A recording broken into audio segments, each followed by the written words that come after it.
I'm Debbie Ricketts, and I'm 81 years old. What I'm about to tell you happened to me in 1963, when I was just 28 years old, living in Bozeman, Montana. A week before I was supposed to walk down the aisle to marry the love of my life, my own twin brother. The person I trusted more than anyone else in this world, drugged my coffee, threw me in the back of his pickup truck, and drove me 20 miles out into the Montana wilderness to an abandoned hunting cabin where he tied my hands and feet to an old wooden chair with rope so tight it cut into my skin. I sat there in that freezing cold cabin for 3 days, watching my brother pace back and forth like a caged animal, his eyes wild with something I'd never seen before. He kept saying I was ruining everything, that I was destroying our family, that he couldn't let me marry John. The worst part wasn't the cold or the hunger or even the fear. It was looking into the face of someone who shared my DNA, who I'd played with as children, who knew all my secrets, and seeing a complete stranger staring back at me. I thought I was going to die in that cabin. I thought I'd never see my fiancé John again, never feel my mother's arms around me, never get to wear that white dress hanging in my closet back home. But then something happened that I can only call a miracle.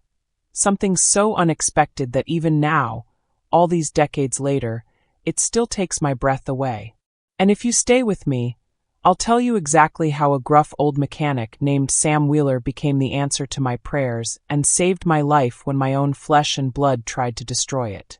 You see, back in 1963, Bozeman was still a small town where everybody knew everybody else's business. My wedding dress was hanging in my bedroom closet, a simple ivory silk gown that had belonged to my grandmother. I'd tried it on just 2 days before Henry took me, adjusting the hem one last time, dreaming about walking down the aisle of First Methodist Church, where 3 generations of my family had been married. Henry and I had been inseparable our whole lives. We came into this world together, learned to walk together, started school together.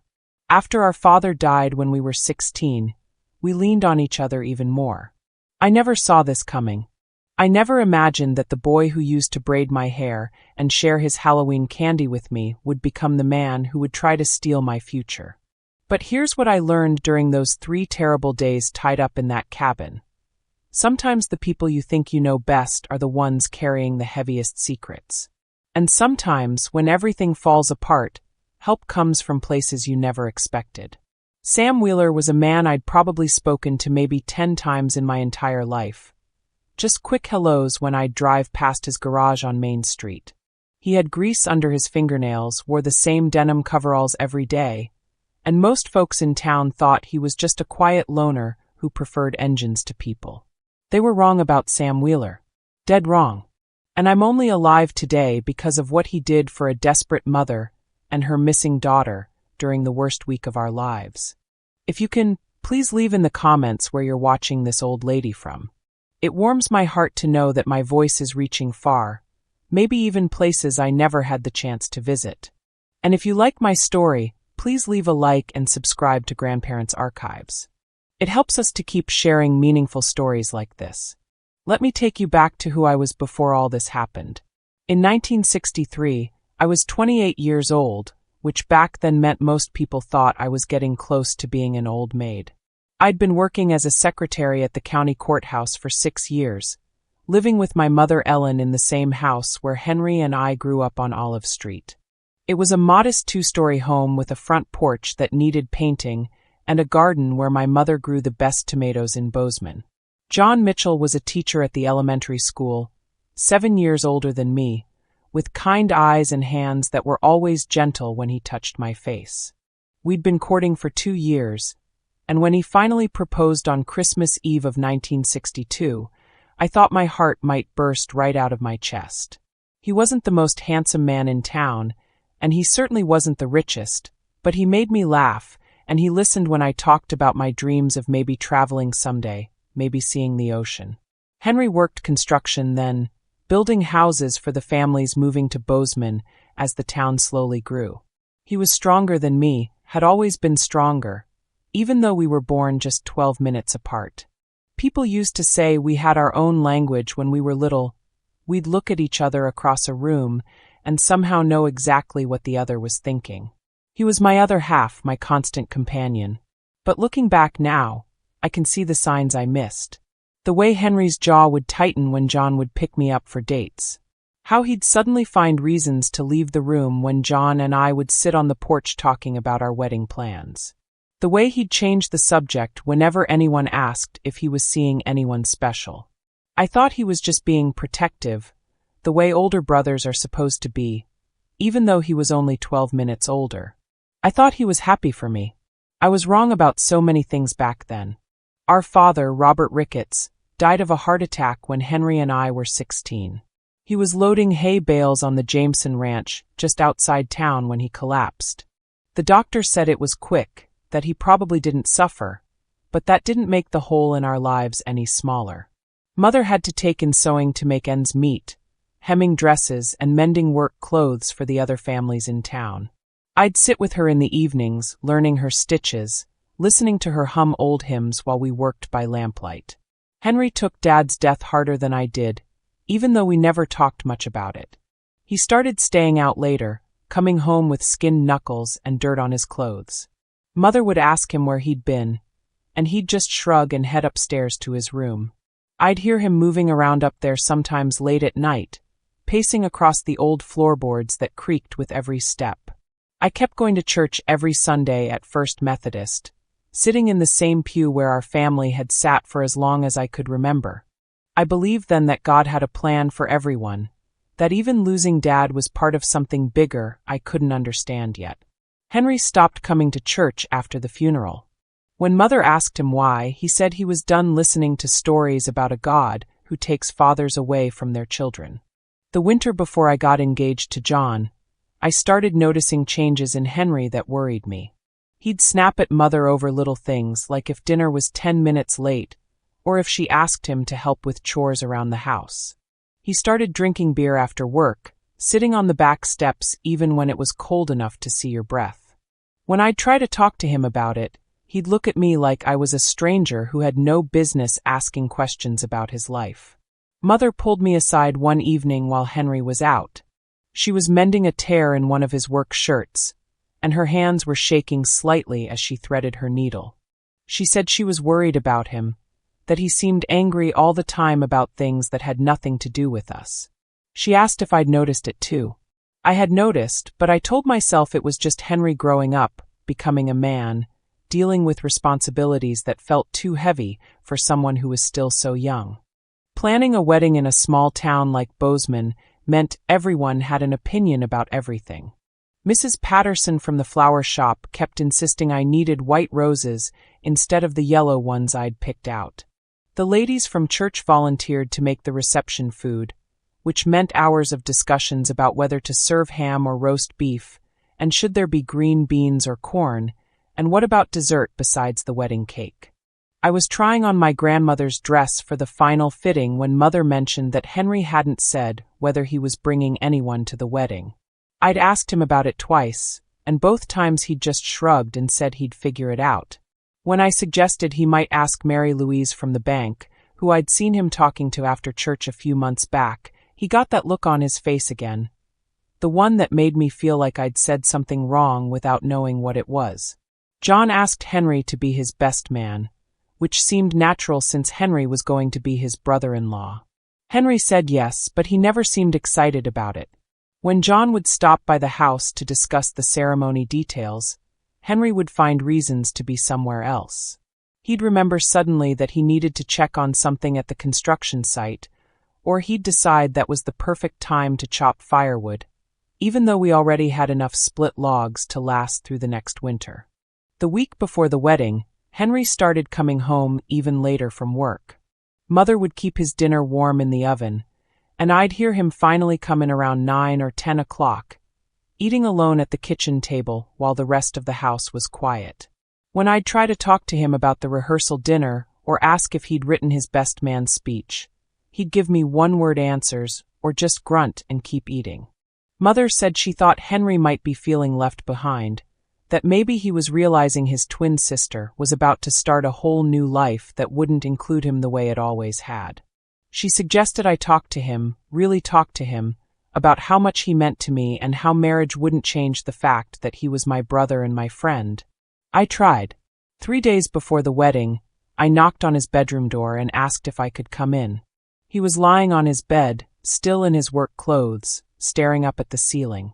I sat on the edge of his bed the way I used to when we were kids, and I told him I was scared about getting married, about changing, about whether John and I would be happy together.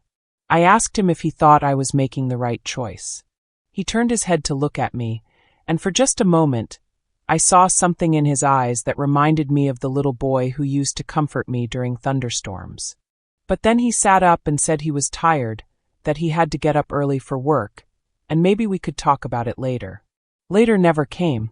It was Tuesday evening, exactly 1 week before my wedding day. I was in the kitchen washing dishes after dinner when Henry came in through the back door. He seemed different somehow, calmer than he'd been in weeks, almost cheerful. He said he had something special to show me, a wedding present he'd been working on in secret. He wanted to take me to see it right then, before it got too late. I should have known something was wrong. Henry had never been the type to make surprises or give gifts that required special trips. But I was so relieved to see him acting normal again, to hear him talking about the wedding like it was something good instead of something he was trying to avoid. I dried my hands on the dish towel and grabbed my coat. Mother was upstairs taking a bath, and I called up to tell her I was going with Henry to see something.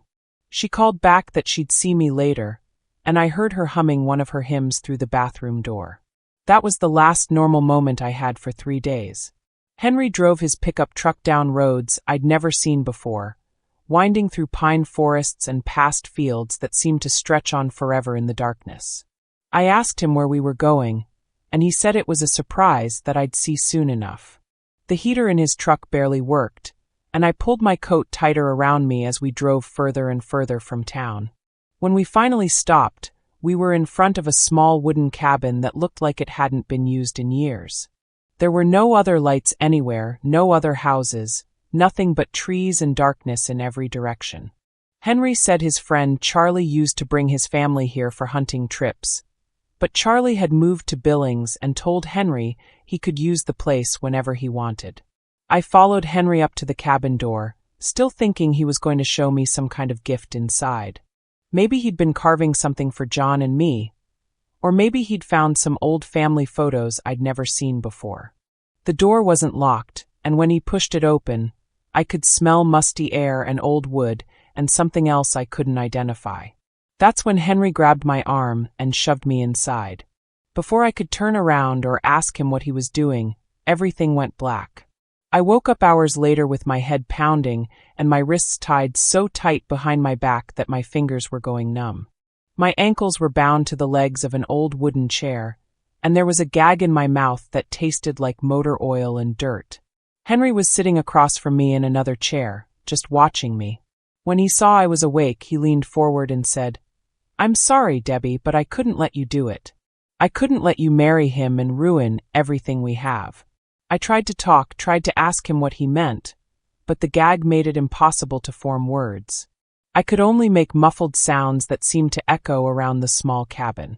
Henry got up and started pacing back and forth in front of me, running his hands through his hair the way he used to do when we were children, and he was trying to solve a problem he couldn't figure out. He said John was going to take me away from him, that once I was married I'd forget about my family, forget about the people who really loved me. He said he'd watched it happen to other families, sisters and brothers who used to be close until marriage came along and broke everything apart. He couldn't stand the thought of losing me to someone who'd only known me for 2 years when he'd known me his whole life.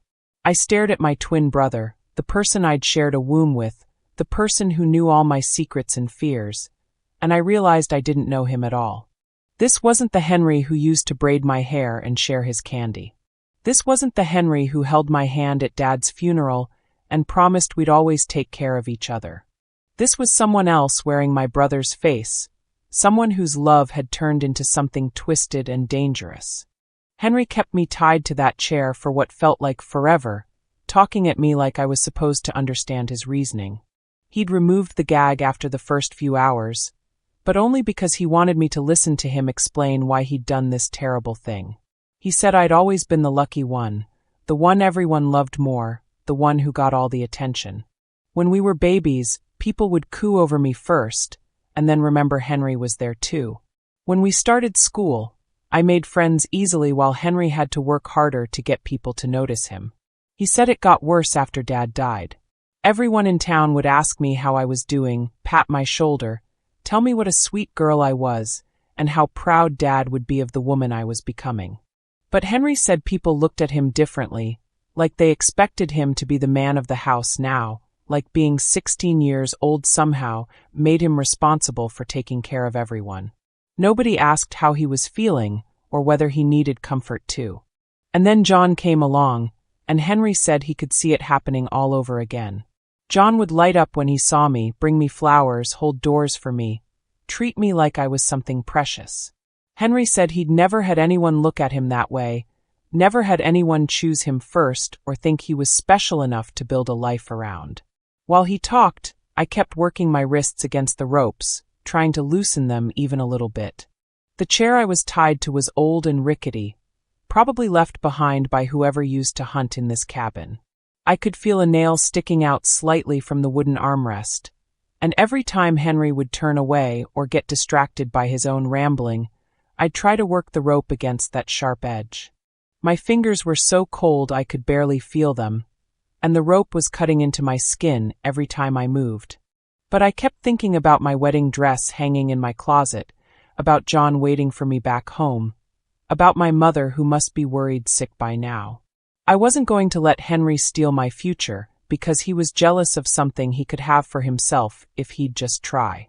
Back in Bozeman, I found out later, John had come by the house Wednesday morning to discuss some last-minute details about the ceremony. When Mother told him I'd gone somewhere with Henry the night before and hadn't come home, John said he felt something cold settle in his stomach. I'd never stayed out all night in my life, never gone anywhere without telling Mother exactly where I'd be and when I'd be back. John went to the construction site where Henry worked, but Henry's supervisor said he hadn't shown up for work that morning. That's when John knew something was seriously wrong. He drove straight to the sheriff's office and told Sheriff Martinez that his fiancée was missing and he suspected her brother might know where she was. Sheriff Martinez knew our family. He'd been friends with our father and had watched Henry and me grow up. He said it was probably just pre-wedding nerves, that maybe I'd gotten scared and asked Henry to take me somewhere quiet so I could think. Young women sometimes got overwhelmed right before their weddings, he said. They'd give it another day or two before they started a real search. But John wouldn't accept that answer. He drove all over Bozeman, asking everyone he could find if they'd seen Henry's pickup truck or knew where he might take me. He checked every place we'd ever gone as children, our old fishing spot by the creek, the meadow where we used to pick wildflowers, the abandoned barn where we'd played hide and seek. Nothing. Meanwhile, in that freezing cabin, Henry was telling me his plan. He was going to keep me there until Saturday passed, until my wedding day came and went without a bride. He figured John would eventually give up and find someone else to marry, and I'd come to my senses and realize that family was more important than romance. He actually believed I'd thank him someday for saving me from making what he called the biggest mistake of my life. I told him he was crazy, that what he was doing was kidnapping, that people would be looking for me. He laughed and said nobody would think to look for me way out here, that Charlie's cabin was so far from any main roads that even if search parties started looking, they'd never find this place. He said by the time anyone discovered what he'd done, it would be too late to change anything back. That's when I realized Henry wasn't planning to let me go, even after my wedding day passed. He was planning to keep me here until I agreed to see things his way, until I promised to give up John and go back to being just his twin sister and nothing more. He was planning to hold me prisoner until I became the person he wanted me to be instead of the person I actually was. By Thursday morning, I'd managed to work that rusty nail loose enough that I could feel the rope starting to fray where it rubbed against the metal. My wrists were raw and bleeding, but I kept at it every time Henry would leave the cabin to get firewood or use the outhouse behind the building. He'd started rationing the food he'd brought, some crackers, a few cans of beans, a thermos of coffee that had gone cold the first night. He said he hadn't planned on staying this long, that he'd thought I'd come around to his way of thinking faster than this. I prayed constantly during those hours alone. Not the formal prayers I'd learned in Sunday school, but desperate conversations with God that came from somewhere deeper than words. I asked for strength to keep working at those ropes. I asked for wisdom to know what to say to Henry that might reach whatever was left of my real brother inside this stranger. Mostly, I asked for someone to find me before it was too late. Henry had stopped trying to explain himself and started getting angry when I wouldn't agree with him. He'd pace around the cabin, kicking at the dust on the floor, muttering about how stubborn I was being and how I'd always been too proud for my own good.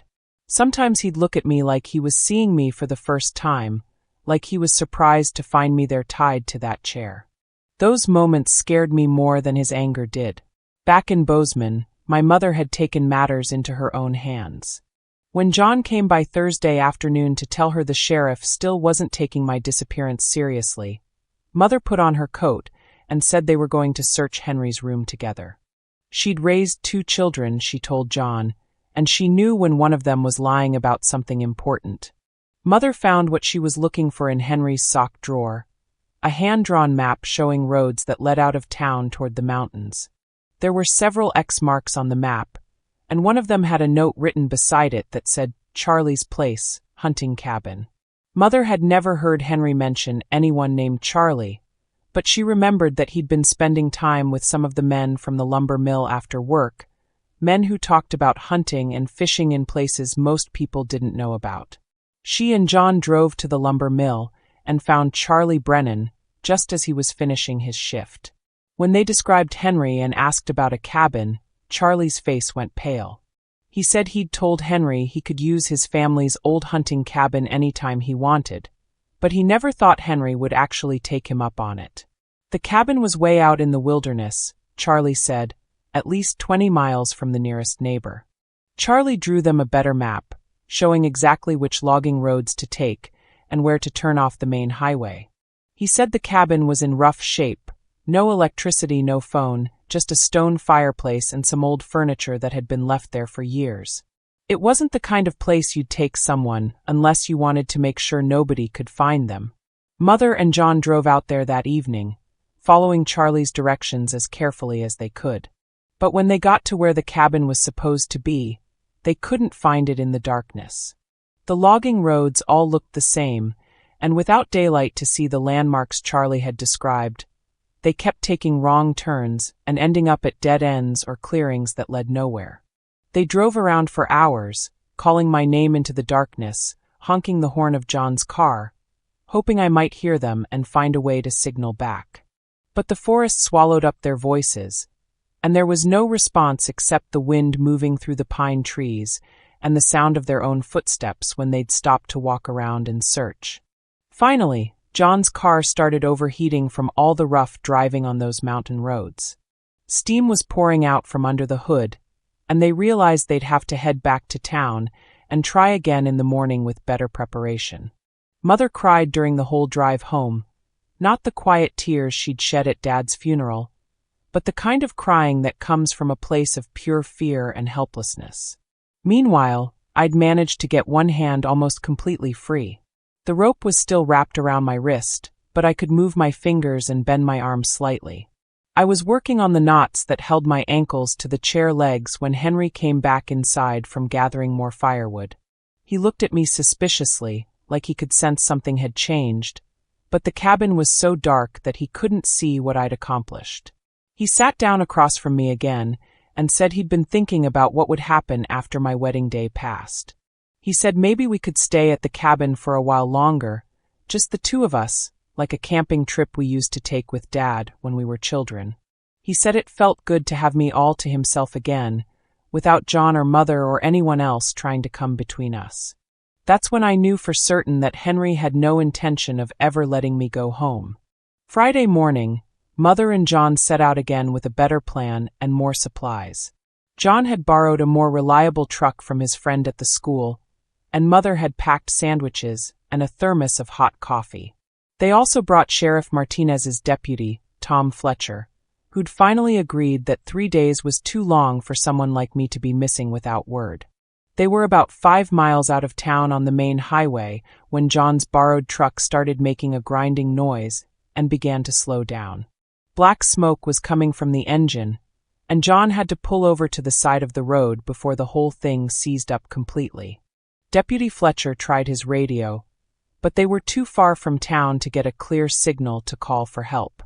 They sat there for almost an hour, watching every car that passed and hoping someone would stop to help them. Most people just drove by, probably figuring they'd work out their own problems, or that someone else would stop eventually. Mother was getting more and more frantic with every minute that passed, knowing I was out there somewhere, and that every delay meant I was in danger longer. Then Sam Wheeler's beat-up work truck came rattling down the highway. Sam was heading back to town after delivering a repaired engine to a ranch about 10 miles out. He probably would have driven right past them like everyone else, but he recognized John from around town and saw Mother sitting in the passenger seat, looking like the world was ending. Sam pulled over and got out to look under the hood of John's truck. He was wearing his usual coveralls and had grease stains on his hands that looked like they'd been there for years. He didn't say much while he poked around the engine, just grunted and shook his head a few times. Finally, he stood up and wiped his hands on a rag and told them the truck wasn't going anywhere without major repairs. Mother started crying again then, not quietly but in big, shaking sobs that seemed to surprise Sam. He asked what was so important that they needed to be somewhere right away, and Mother told him the whole story. About me disappearing, about finding the map in Henry's room, about spending the night before driving around in circles looking for a cabin they couldn't find. Sam listened without interrupting, his weathered face showing no expression at all. When Mother finished talking, he was quiet for so long that John started to ask if he knew anything about Charlie Brennan's hunting cabin.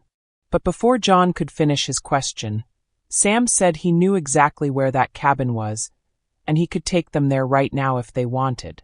It turned out Sam had been hunting and fishing in those mountains since he was a boy. His father had been a guide for rich men who came out from the cities to shoot elk and catch trout, and Sam had grown up learning every logging road and deer trail in a 50-mile radius around Bozeman. He said Charlie's cabin was tucked back in a spot where most people would never think to look, but Sam had passed by it dozens of times over the years. Deputy Fletcher radioed back to town to let Sheriff Martinez know what was happening, and then all 4 of them climbed into Sam's truck. It was cramped and smelled like motor oil and old coffee, but Mother didn't complain about anything. She just held on to John's hand and stared out the window like she was trying to will me to be safe through pure determination. Sam drove those mountain roads like he'd been born on them, taking turns I'm sure the other 3 couldn't even see coming. He knew which bridges were strong enough to hold the weight of his truck, and which creek crossings were too deep after the spring thaw. He didn't talk much during the drive, just pointed out landmarks occasionally, and told them how much farther they had to go. Meanwhile, back at the cabin, I'd finally worked my left hand completely free from the ropes. The circulation was starting to come back to my fingers, and I could feel the cuts on my wrists stinging as blood began to flow normally again. I was working on the knots around my ankles when I heard Henry's footsteps coming back toward the cabin. I quickly put my hand back behind the chair and tried to make the loose rope look like it was still tight around my wrist. Henry came inside carrying an armload of firewood and seemed to be in a strange mood. Not angry like he'd been the day before, but almost cheerful, like he was enjoying some private joke. He started building up the fire in the old stone fireplace and said he'd been thinking about all the times we used to go camping with Dad when we were kids. He said this felt like those old trips, just the 2 of us spending time together without any outside distractions. He said maybe after this was all over we could do it more often, find quiet places where we could be brother and sister without anyone else interfering. I realized then that Henry was living in some kind of fantasy where what he'd done to me was actually a good thing, where kidnapping me and tying me up was just his way of protecting our special relationship. He'd convinced himself that I'd eventually see things his way and thank him for saving me from a marriage that would have ruined everything between us. But I could hear something in the distance that Henry couldn't hear yet. The faint sound of a truck engine working its way up the mountain roads, getting closer to our isolated cabin with every passing minute. The sound of that truck engine got louder and closer, and I could tell Henry was starting to hear it too. He stopped talking about our childhood camping trips and cocked his head to one side, listening. Then he walked over to the small, dirty window and peered out through the glass. I saw his whole body go rigid when he spotted Sam's truck making its way up the narrow dirt road that led to the cabin. Henry spun around and looked at me with an expression I'd never seen before. Not anger or jealousy, but pure panic. He said someone was coming, that this wasn't supposed to happen, that nobody should have been able to find this place. He started pacing again, but faster this time, running his hands through his hair and muttering things I couldn't understand. I took advantage of his distraction to work my feet completely free from the ropes around my ankles. The feeling of being able to move my legs again was almost overwhelming, like waking up from a nightmare where you've been paralyzed. I could hear voices outside now. Mother's voice calling Henry's name, and a man's voice I didn't recognize telling her to be careful. Henry heard them too, and he rushed over to me and grabbed my arm, trying to pull me up from the chair. He said we had to leave, that there was a back door to the cabin, and we could disappear into the woods before anyone found us. But when I stood up, my legs were so weak from being tied up for 3 days that I stumbled and nearly fell. That's when Henry realized the ropes around my wrists were loose. He looked down at my hands, saw the frayed rope and the blood on my wrists from where I'd worked against that rusty nail, and something changed in his face.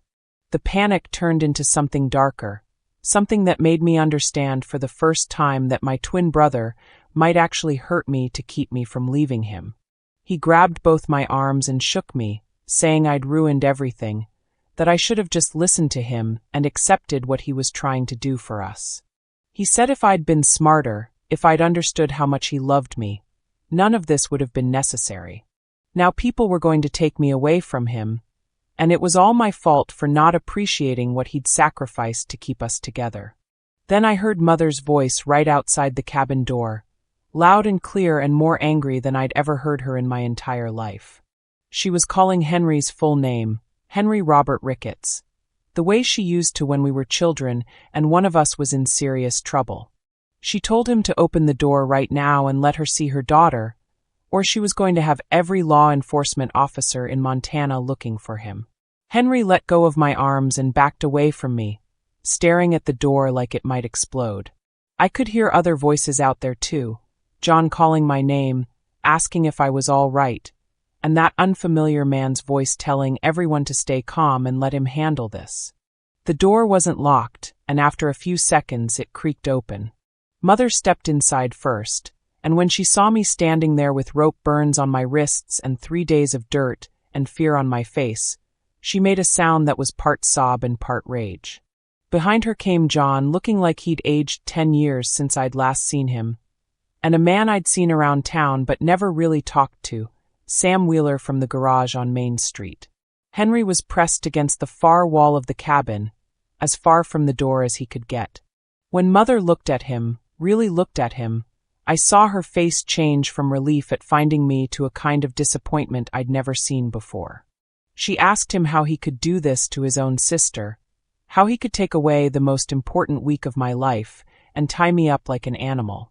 Henry started trying to explain, talking fast about how he was protecting me and how marriage would ruin our family, and how nobody understood what it was like to lose the most important person in your life. But Mother cut him off. She said she'd lost her husband and managed to keep living without destroying other people's happiness. She said she'd raised him better than this, that his father would be ashamed of what he'd become. That's when Henry broke. He started crying, not the way men usually cry when they're trying to stay in control, but like a child who's been caught doing something terrible and doesn't know how to fix it. He said he was sorry, that he hadn't meant for it to go this far, that he'd just wanted things to stay the way they used to be when we were kids. But I could see in his eyes that he still wasn't really sorry for what he'd done to me. He was sorry he'd been caught, sorry that his plan hadn't worked, sorry that everyone was looking at him like he was a stranger. He still believed, somewhere deep inside, that kidnapping me had been an act of love instead of an act of violence. Sam Wheeler stepped between Henry and the rest of us then, not saying anything, just positioning himself so that Henry couldn't get to me or Mother or John if he decided to do something desperate. Sam was a big man, with hands that were strong from years of working on engines, and even though he was probably 20 years older than Henry, I could tell Henry wasn't going to try to get past him. I walked toward Mother on legs that still felt unsteady, and when she put her arms around me, I finally let myself cry for everything that had happened. For the brother I'd lost, for the trust that had been broken, for the 3 days of terror and the knowledge that someone I loved had been willing to destroy my life to keep me for himself. But I was alive and I was free, and the people who really loved me had found a way to bring me home. Sheriff Martinez arrived at the cabin about an hour after we did, along with 2 other deputies, and an ambulance that had to park almost a mile away because the road was too narrow for it to get any closer. They checked me over for injuries, cleaned the cuts on my wrists, and wrapped them in clean bandages. The paramedic said I was dehydrated and probably in shock, but that I'd be fine with some rest and proper food. Henry didn't resist when they put the handcuffs on him. He just stood there looking confused, like he couldn't understand how helping his sister had somehow turned into a crime. When Sheriff Martinez read him his rights and explained that he was being arrested for kidnapping, Henry looked at me like he expected me to tell them it was all a misunderstanding, that I'd explained to everyone that he'd only been trying to protect me. I couldn't look at him. Not because I was angry, though I was, but because looking at Henry felt like looking at someone who'd died. The brother I'd grown up with, the boy who'd shared every secret and every dream with me, was gone. This person wearing his face was a stranger who'd been willing to steal my life because he thought he owned me. The ride back to town felt like it took forever. I sat between Mother and John in the back of Sam Wheeler's truck, and none of us talked much. What was there to say? That everything was going to be all right? That Henry would get help and somehow become the brother I remembered? That my wedding could go on as planned like nothing had happened? When we got back to the house on Olive Street, I went straight to my room and saw my wedding dress still hanging in the closet exactly where I'd left it. The sight of it made me start crying again, not tears of relief this time, but tears of grief for everything that had been lost. How could I put on that dress and walk down the aisle knowing that my own brother had tried to stop me from having the life I wanted? Mother came into my room later that evening after John had gone home and Sam had driven back to his garage. She sat on the edge of my bed like she used to when I was a child and had nightmares, and she said something I've never forgotten. She said love without respect isn't really love at all. It's just possession dressed up to look like caring. She said Henry had confused loving me with owning me, and that kind of confusion can turn even the deepest affection into something dangerous. I asked her if she thought Henry was sick, if maybe there was something wrong with his mind that made him think kidnapping me was an acceptable thing to do. Mother was quiet for a long time before she answered. She said she didn't know whether Henry was sick or just selfish, but that it didn't matter. Either way, he'd made a choice to hurt me, and choices have consequences regardless of the reasons behind them. The next few days were a blur of police statements and lawyer meetings and phone calls from relatives who'd heard about what happened. The whole town was talking about it, of course. In a place as small as Bozeman, you can't keep something like this quiet. People would stop talking when I walked into the grocery store or the post office, then start whispering again as soon as I passed by. Some people were sympathetic, bringing casseroles and offering to help with anything I needed. Others seemed to think there must have been more to the story, that maybe I'd done something to provoke Henry, or that families should handle their problems privately instead of involving the law. A few people even suggested that maybe Henry had been right to be concerned about my relationship with John, that perhaps there were things they didn't understand about the situation. Those comments hurt almost as much as what Henry had done to me. The idea that anyone could think I deserved to be kidnapped, that my brother's jealousy was somehow justified, made me feel like I was living in a world where nothing was safe or predictable anymore. John came by every day, bringing flowers or books, or just sitting with me while I tried to make sense of what had happened. He never pressured me to talk about the wedding or make decisions about whether we should postpone it or cancel it entirely. He just waited, patient and steady, letting me know that whatever I decided would be all right with him. But I could see the worry in his eyes. Not just worry about me, but worry about us, about whether what Henry had done would change how I felt about getting married, about starting a new life that might take me away from the family I'd always known. John was afraid that Henry's twisted logic might have planted seeds of doubt in my mind, that maybe I'd start to wonder if marriage really was a betrayal of the people who'd loved me first. The truth was, I did wonder about that.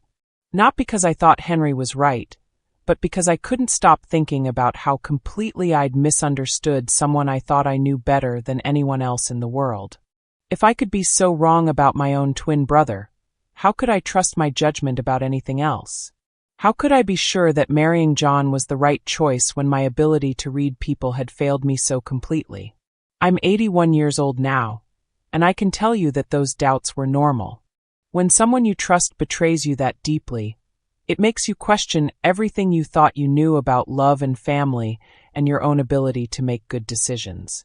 But doubting yourself and letting fear control your choices are two different things entirely. I made the decision to go ahead with the wedding on Thursday morning, exactly 1 week after Henry had taken me to that cabin. I was sitting in the kitchen drinking coffee and watching Mother hem a dress for Mrs. Patterson when it hit me that I wasn't going to let Henry steal this from me too. He'd already taken my sense of safety, my trust in family, and my belief that love was always a good thing. I wasn't going to give him my wedding day as well. John cried when I told him. Not sad tears, but relief tears, the kind that come when you've been holding your breath for so long you'd forgotten what normal breathing felt like. He said he'd been afraid I'd want to wait, maybe postpone the wedding for months, or even years while I tried to make sense of what Henry had done. But I told him waiting wouldn't change anything that had already happened, and it wouldn't make Henry's betrayal hurt any less. The wedding was smaller than we'd originally planned. Some of the relatives who were supposed to come from out of town decided to stay home rather than be part of what they probably saw as a family scandal. A few of our friends seemed uncomfortable about celebrating anything so soon after such a terrible event. But the people who mattered most were there, and that was enough. Mother spent the morning of the wedding helping me get ready, just like we'd always planned. She did my hair in the style we'd practiced, pinning small white flowers from our garden behind my ear. When I put on my grandmother's dress, it fit perfectly, as if it had been waiting all these years for me to need its strength and beauty. The bruises on my wrists had faded to yellow and green, but they were still visible. Mother suggested I wear long gloves to cover them, but I decided against it. Those marks were part of my story now, part of what had brought me to this moment. Hiding them would have felt like pretending Henry's betrayal hadn't happened, and I was done pretending about things that were real and painful. We walked to First Methodist Church together, Mother and me, just like we'd done every Sunday for as long as I could remember. People were already gathering on the front steps, dressed in their best clothes and holding small bouquets from their own gardens. Mrs. Patterson was there with her white roses after all, having decided that maybe my original choice of yellow flowers wasn't appropriate for the circumstances. Sam Wheeler was standing near the back of the church when we arrived, wearing a clean shirt and tie that looked like he'd borrowed them from someone else. He nodded at me and Mother, not saying anything, but his presence meant more than all the flowers and well wishes from people who'd known me my whole life. Sam had helped save me when I needed saving most, and he'd done it for no other reason than that it was the right thing to do. The ceremony itself was exactly what John and I had planned, except for the obvious absence of my brother as best man. John's friend from the school, Mr. Peterson, had agreed to fill that role at the last minute. The vows we spoke were the traditional ones, but when I said the words for better or worse, in sickness and in health, I meant them in a way I probably wouldn't have understood before spending 3 days tied to a chair in a freezing cabin. Pastor Williams spoke about love being a choice we make every day, not just a feeling that comes and goes when life gets difficult. He said marriage was about building something together that's stronger than what either person could create alone. I found myself thinking about Henry during that part of the service, wondering if he'd ever understand the difference between loving someone and trying to control them. When John and I kissed after being pronounced husband and wife, I felt something shift inside me. Not healing exactly. The wounds from Henry's betrayal were still too fresh for that, but a sense of moving forward instead of staying trapped in what had been done to me. I was choosing my own life, making my own decisions about who I wanted to be and who I wanted to be with. The reception was held in the church fellowship hall, with tables covered in white cloths and decorated with flowers from everyone's gardens. Mother had made my favorite cake, yellow with chocolate frosting, and Mrs. Henderson from the church had prepared enough food to feed twice as many people as actually came. Sam Wheeler sat at a table near the back, looking slightly out of place among the church ladies and school teachers, but clearly trying to enjoy himself. When I went over to thank him for everything he'd done, he just shrugged and said he was glad it had worked out all right. He said he'd been thinking about me and wondering how I was doing, and he was pleased to see that I looked happy. I asked him to dance with me, which clearly surprised him. He said he wasn't much of a dancer, that he had 2 left feet and would probably step on my wedding dress. But I insisted, and we moved slowly around the small dance floor while the church pianist played the Tennessee Waltz. Sam was more graceful than he'd given himself credit for, and during those few minutes, I felt like I was dancing with an angel who'd appeared in coveralls when I needed a miracle most. Later that evening, after John and I had changed out of our wedding clothes and were sitting on the porch of our new apartment above the hardware store, I realized something important. The wedding hadn't erased what Henry had done to me, but it had proven that his actions couldn't control my future. I was still the same person who'd been excited about getting married a week earlier. I was still capable of love and trust and hope, even after learning how deeply those things could be wounded. I was Mrs. John Mitchell now, ready to build a life with a man who'd proven he would search for me when I was lost and wait for me when I needed time to heal. And that felt like victory over everything Henry had tried to steal from me. I'm sitting here in my home in Bozeman, Montana, at 81 years old, flipping through a worn photo album from 1963. There's a picture of me in my grandmother's ivory silk dress, standing next to John, both of us smiling despite everything. Looking at it now, I can still feel the weight of that week, the way Henry's betrayal cut deeper than the ropes that bound my wrists. It wasn't just the fear of those 3 days in that freezing cabin. It was realizing the brother I'd shared my whole life with was a stranger. I'd grown up believing family was a bond nothing could break. But Henry showed me that even the closest ties can unravel when love turns into something else, something possessive and cruel. I spent years wrestling with what he did.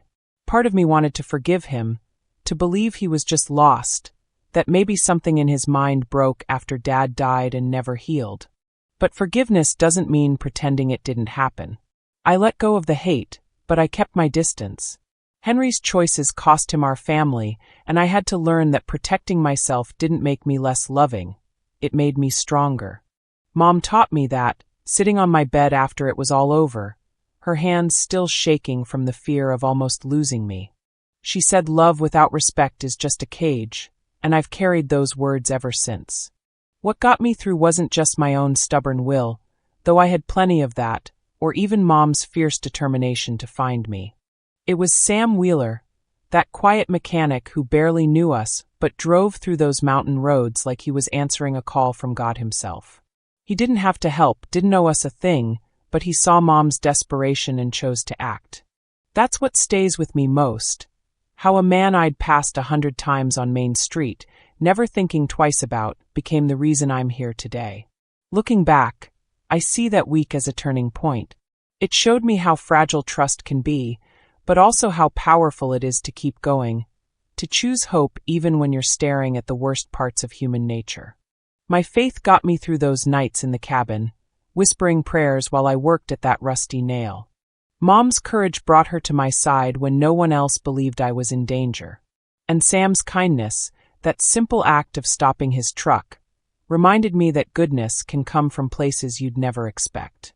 That's what I hold on to now, all these years later. The knowledge that no matter how dark things get, there's always a light waiting, if you're brave enough to look for it. If my story moves you, subscribe to Grandparents' Archives for more true tales of folks like me who faced the unthinkable and came out stronger. Click the bell, share this video, and drop a comment. Has someone unexpected ever changed your life? Let's keep these stories alive.